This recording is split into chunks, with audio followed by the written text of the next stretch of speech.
Yomi is Gittin Taf Peidalad Gittin 84. In today's Daf Yomi, we're going to start on 84a, 2 lines from the top. The Gemara says, Tan Rabbanan, Hareze Gitech, Amanash Tinase Laponi. Person says, this is your get on the condition that you have to marry this man. So let's say Reuben gives a get to his wife Sarah, and he says, this is your get on the condition that you marry Shimon. Harezu Lotinase, she can't get married. The Imnises, and if she does marry Lositse, then she doesn't leave. So the Gemara says, well, what does this statement mean? What is this opaque price in me? So Rav Nachman, first attempt is Rav Nachman. Amar Rav Nachman. Hachikamer, this is what the price means. Harezu Lotinase lo. She can't marry him, i.e., Shimon, the one who Reuben said she's not allowed to marry. Shema Yomru Nishehenu Snimimantana, because it's vulgar, and people might say that if he's saying you're only divorced as long as you marry this man, it's like he's giving this man his wife as a gift. Vim Nises La'achar, and then even though that was the condition, if Sarah would go and marry a different man, let's call him Levi, well, let's say she doesn't leave. That's Rav Nachman's explanation. So the Gemara immediately challenges the Mishum Kazera Lo Mafkina Minei Visharina Eishes Ishlamo, because we don't want people to say that men are giving their wives as gifts. As a result of this, we're going to completely cancel the condition he places on the get and allow her to marry Levi. It doesn't make sense. She has to be divorced, and she wasn't divorced. So therefore, that can't be what Rav Nachman said. Or Amar Rav Nachman. This is what Rav Nachman says the price means. So in this circumstance, Sarah would not be allowed to marry Shimon, the man who her husband said you're only divorced for him. Marry him. Shema Yomer Neshem Nosim Imantana. She can't marry Shimon unless people say they're giving their wives as a gift. If these say slow, and if she would marry Shimon, lo seitza. She doesn't have to leave. Why? Because of this decree, we don't force her to leave the marriage. So that's how Rav Nachman says it. Rav Nachman says that she's not allowed to marry that man, but if she marries him, she doesn't have to leave. So Amarle Rava, so Rava says, but wait. According to your explanation, it means lo, who do Lotina say says she can't marry him. That implies that she can marry others. But to another person she can marry. But how could that be? She hasn't fulfilled the condition. And if you want to say, well, she'll fulfill the condition after the fact, have her at the mitzvah yom, she'll marry the third guy today, she'll get divorced, and then she'll be able to go back and marry man number 2, and she'll fulfill the condition. But it says, and you're thinking to yourself, Rav Nachman, that this is the same dispute which you have with Rabbi Yehuda coming down like that. You had in your dharma with Rabbi Yehuda where a person had said, Dimar konem einai b'sheinayom, says, Im isha l'machar. You say, I'm not going to be able to, I won't sleep today if I'll sleep tomorrow. So Amar Rabbi Yehuda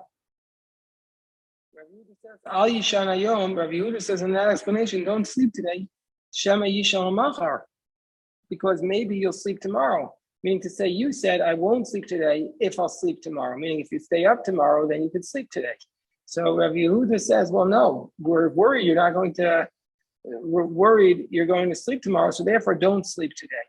Whereas Rav Nachman says, Yishanayom, Rabbi Nachman says, sleep today. We're not worried that maybe you'll fall asleep tomorrow. So here too, you might say, marry this third guy. I'm not worried that the second guy, that you won't marry the second guy, that you'll marry this third guy, and then afterwards you'll uphold the condition by marrying the second guy. But Rabbi says to Rav Nachman, 2 cases are totally different. The 2 cases are completely different.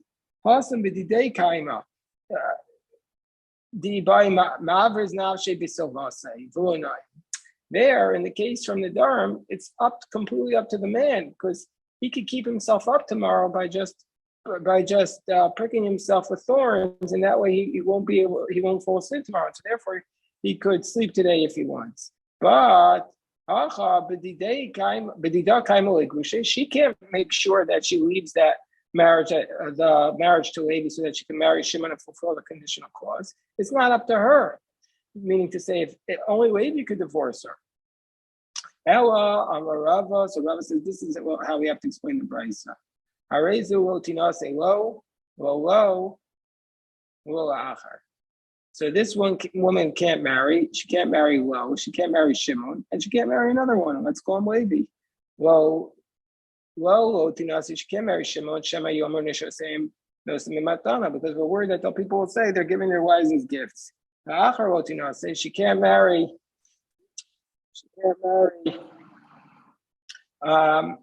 Levi debai kiyumo tonight, because we need to uphold the condition of the clause. Slow, and if she does indeed marry Shimon, lo say, we don't force her to leave the marriage. Because we're not going to force her on account of the divorce. If she marries Levi, we force her to leave the marriage. Because she has to uphold the condition. We require upholding of the condition of the get, and he hasn't upheld it. She hasn't upheld it, so she can't marry Levi. And Tanya Kavasi de Rava, and this is indeed a brisa like Rava Rezu will say lo acher. If this was the condition, she can't marry that man. She can't marry a different man. And if she marries Shimon in this case, the man only told her, "I'm divorcing you on the condition that you marry this man." Then she doesn't have to leave the marriage. But if she married a different person, she has to leave the marriage.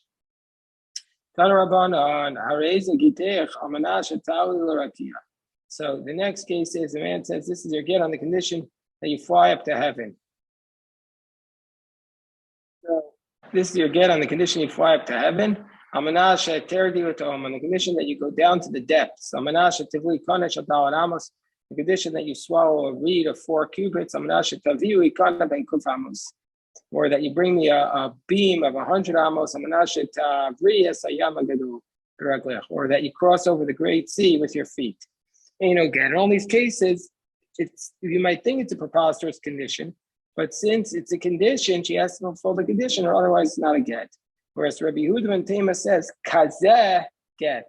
Like this, it is a get. And that word kazeh will be analyzed later. And then kalal, another word which will be analyzed later. I'm Rabbi Yehuda ben Tema. Call tonight,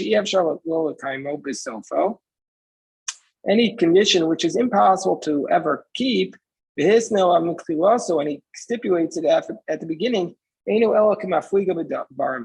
we ignore the condition, because just like he's trying to torment her, Mikasher. And so therefore it's as though he didn't make any condition at all, and it's immediately a get. So that's why in this case, Rabbi Yehuda ben Tema says it's a get, and the Rabbanan say it's not a get. So the Gemara says, Amar Rav Nachman Amar Rav, halacha Rabbi Yehuda ben Tema. He says the law is like Rabbi Yehuda ben Tema, and Amar Rav Nachman Yitzchak Masnisin Nami Teka. You can even infer from our Mishnah like Rabbi Yehuda ben Tema. The Katani Kol She'efshel Kaimo B'Sofo Misno Af B'Tchilaso Tanai Kaim, because it said in our Mishnah in Bava Metzia, and it says any Tanai which is impossible to keep.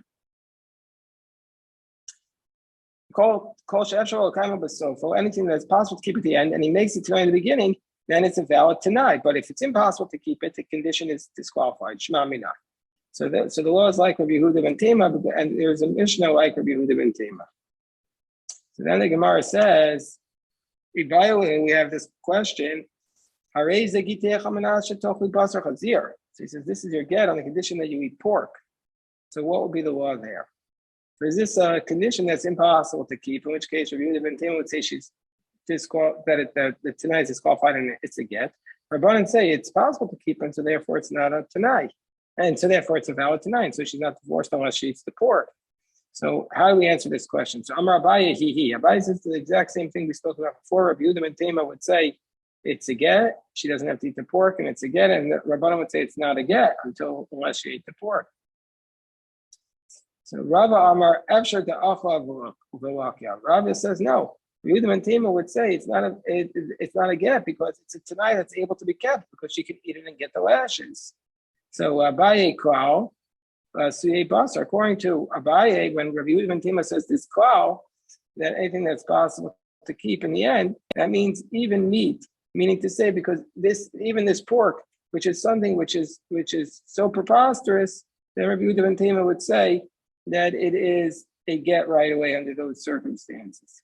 And Rava Kazeh, Rava says that this is that when it says Kazeh get, it's a Mutei Basar Chazir. That Rabbi Yehuda ben Tema says not again unless she would fulfill the condition.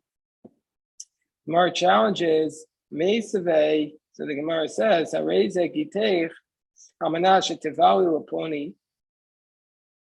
This is your get on the condition that you have relations with this man. This guy met tonight. Harezeh get. If you fulfill it tonight, it's a get. Ben Lav ain't no get. Otherwise, it's not a get. Hamanash Lo Tivali LaAba Uavicha Ein Choshin Shemen Ivolahem. This is your get on the condition that you will not have relations with father. Then we don't have to be concerned that maybe she'll have relations with them. And so therefore, it's a valid get right away.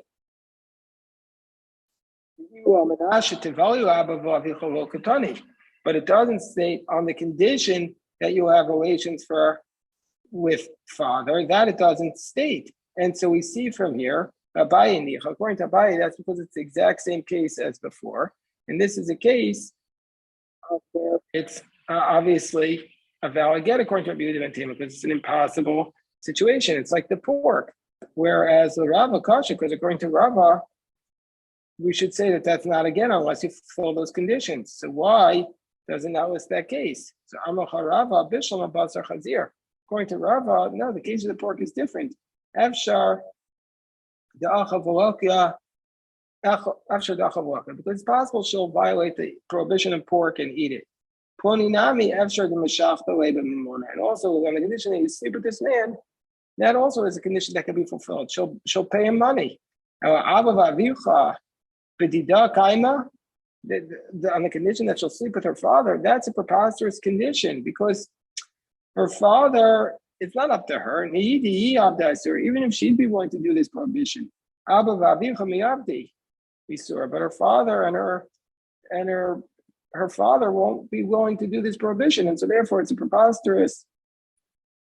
preposterous conditional clause. And in this case, even Rava would say it's a get, even though by pork, Rava would say maybe she'd be willing to eat it. And so therefore it wouldn't be a get unless she ate it. There are other ways which you could eat the pork. You could eat the pork if you're sick, and let's say you need to eat the pork in order for your health. Or we could possibly have a situation where the pork becomes kosher. The sources say that in the time of the Mashiach, the pork will be kosher. And the Gemara doesn't entertain those possibilities. So the Gemara says, so according to Rava, when Rabbi Yehuda ben Tema says klal, that it has to be fulfilled in the end, it's coming to include father, the case of the father, meaning to say that is a get according to Rabbi Yehuda ben Tema. And Kazeh, when it says like this is a get, in the case where it's an impossible scenario, that's a Mutei Basar Chazir. That's to exclude the case of pork, which is not a get unless she would eat the pork. On top of Peidal Amabez, Abaye, klal, according to Abaye, when Rabbi Yehuda ben Tema gives the klal, it's Lasuyei Basar Chazir. It's to tell us that the case of Basar Chazir is a valid get because it's an impossible situation. And Kazeh, and when it says Kazeh, that like this is a get, but another scenario is not a get, that comes to exclude a case where she says, where he says on the condition that you have relations with this man, well, that is the case where she could have relations with that man, and so therefore it's not a get until she upholds it tonight. Abaye says, remember, in the case of Basar Chazir, where she has to eat pork, he says it's a get right away. So the Gemara says, we challenge Abaye, Basar Chazir, on the condition that you eat the pork, from Haisa Zara, and if she was a non-Kohen on the condition that she eats the truma, the ma'asen is zero manasha tishti yayin. Then niskayim atanai raise a get. If she upholds it tonight, it's a get. V'imlav ain't no get. So according to Rava, this is exactly Rava's approach. That it's not automatically a get. She has to uphold the conditional clause. Go Abaye kashav. According to Abaye, it's difficult. So Amacha Abaye misavers tibiakol. Abaye said, I never said that everybody says like this. I said Rabbi Yehuda ben Tema says like this, that this would be a get only when you uphold it tonight. So therefore, Harmani Rabbanani, this is the position of the rabbis who say, not like Rabbi Yehuda ben Tema say, it's only a valid condition, it's only a valid get when you uphold it tonight. You could certainly uphold these tonight according to them. Mara says v'tepakle, but why don't we say the mas now masha kasabatora? So even if you could uphold it tonight, nevertheless, this tonight should be canceled because he's making a conditional clause against something that's written in the Torah, and so therefore the condition should be nullified and it should be an automatic get. So the Gemara says. Typically, the masal masha kasavatoro, we call her masal masha kasavatoro to no batal. Condition should be canceled and it should be an automatic get. So Amar Avad the Ravika ki amina masal masha kasavatoro to no batal. He says no. When do we say that if you make a stipulation against something written in the Torah that the stipulation is automatically canceled? You go in she'era ksusa vonasa, right, where you promise. The Torah says that a husband has to give his wife she'era, which is support, ksusa, clothing, and onasa, intimacy. Then you can't make it. A husband can't make a condition against that. That's where he's indeed uprooting something from the Torah. But in this case, she be the one who's uprooting it. He's not telling her that she has to eat the pork. He's only saying if you want to get the get, you need to eat the pork. It's obviously a very painful life, and nobody is saying that the husband should say this. But in the end, he's not forcing her to eat the pork. She be the one who'd be eating the pork. So the Gemara says, "Maska for Ravina kum ka'akrai elakiume tonighty day." So Ravina says no. The only reason why she's uprooting it is to uphold his conditional clause. So then, in the end, he's the one who's uprooting it. Amar Ravina. So Ravina says, "Ki amrinan masta mashikas b'torah to now batal." When do we say that if you make a conditional clause against something written in the Torah, it's canceled? So that's the case of the she'er ksusa vonasa, where he says, "I'm not going to provide you for the support," where he certainly uproots it. And he's certainly uprooting the conditions of the Torah. But in this case, here in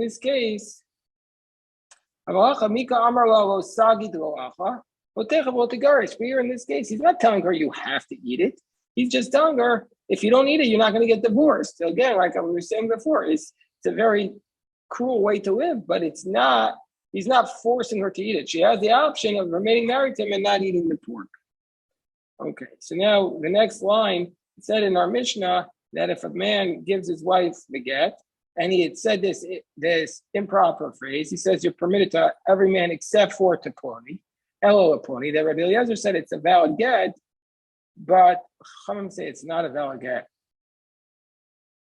So what do the Chachamim say you have to do?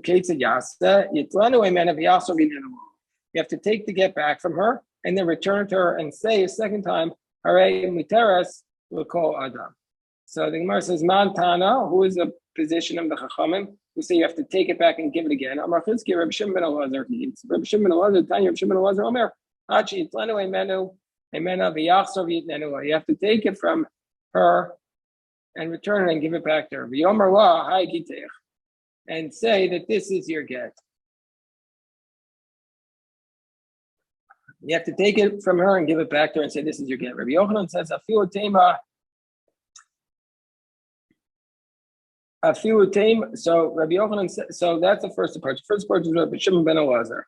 Rabbi Yochanan says this could even be the position of Rabbi Dilchon Amar, because you yourself said, who's Dilchon? This is Rav Kahana, who was Mishalchem. He was from Bavel. And he went up to Eretz Yisrael to study Torah from Rabbi Yochanan. And he asked him a lot of questions. And Rabbi Yochanan said, Rabbi Yochanan says, in all the places that you said, so he says, you people from Babylon, you said, Shani Hacha, all the Kanaso, Vipaso Bola Kahuna. Now, this case is different. Why does he have to take it back and give it to her? This is a counterintuitive logic. This case is different. Why does he have to go back? Why does, in this case, does he need to take it and return it? Because when he gave her this get, it was a little bit effective in the fact that now she can't marry the Kohen, even though she can't really, it's not a full get for divorce. It doesn't work as a get for divorce. But if her husband would die at that point, she'd be disqualifying from marrying the Kohen. Therefore, since the get has some value, if he wouldn't go back and take it from her again, the statement wouldn't help. because she acquired it because the get had some value by the first condition. But that case of Azorek, which we're referring to on 78A, where Shimon Elazar says you have to take it from her and return it to her. In the case where you threw it to her, there she didn't have any acquisition at all. So that's the dispute between these two cases. The case, the dispute between Rabbi Shimon Ben Elazar and Rabbi with respect to somebody says, this is your IOU, and he didn't say your get. There, Rabbi said, that's the case where that's the case where Rabbi Shimon Ben Elazar says you need to take it back and give it to her again. But in this case, Rabbi would say you for sure have to do it. Says Rabbi Yochanan says that Rav Kahana says. Let's say you wrote this phrase in the get that you permitted to every man, except for this man. You wrote it in the get, even though he would take it back and erase it, it would be disqualified. Why? Amar Rav Safra Kasu B'Socho, that if you take it back and it was written inside of it, it would be disqualified. Meaning to say you have to start over and write a new get. Even so, that's what Rav Safra says. So the Gemara says, well, that's what our Mishnah says. Meaning to say, of course, our Mishnah says if it was written in the get, you can't just erase it, that the get is disqualified. But that implication is that if he said it orally, that this phrase that you permitted to every man except for to this man, then the get wouldn't be disqualified. So Pshita. So the Gemara says, I don't understand what Rav Safra is teaching us. He's basically restating what the Mishnah said. That's exactly what the Mishnah said. The Gemara says, no, Mao the Tema, you might have said that Hani Mili, what's the distinction between if it was written in the get or if it was said orally? You might have thought that's the case where it was La'achar HaToref, that there's two parts to the get. There's what is called to the written get. There's the Toref. That's the place where the name of the man and the woman is written and the date. And that's the main part of the get. And then there's the tofes of the get. That is the remaining words of the get. So you might have said that if this was said to the witnesses after the Toref, and so that under those circumstances, we're going to say it's not disqualified because the main part of the get was written. And so therefore, it's not going to be disqualified where he says this oral statement to the woman. Aval, but if he said it lifnei, but if he said before the Torah was written, afilu al pen nami pasol. Even if he said it orally, it'd be disqualified because he said it before the main part of the get was written. Kamash Malan. So we're saying we don't say that. That only if it's written in, whether he said it, whether it was only written in, but if he said it orally, both before or after the Torah, it doesn't matter. The Rav Amar will shanu el achar Torah. Rav says no, it's only okay orally if he said this phrase after the Torah was written. If he said it before the Torah, I feel al peh nami pasul. Even orally be disqualified. Rava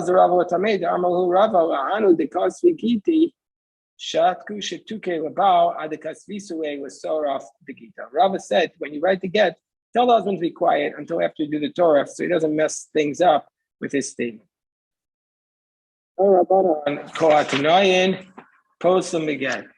the rabbi said all the conditions that we make that were written in a get, like on the condition you have to give me 200 tzus, all of these things disqualify a get.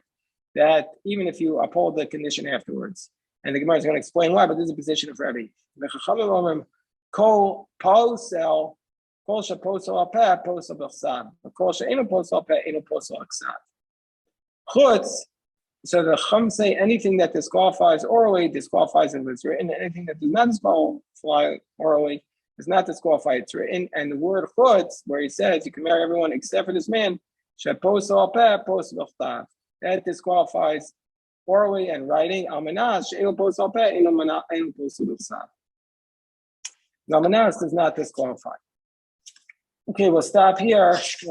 God willing, we'll pick this up. We'll review it at 8 a.m. and we'll pick this up, God willing, in tomorrow, tonight as well. Shikoyach.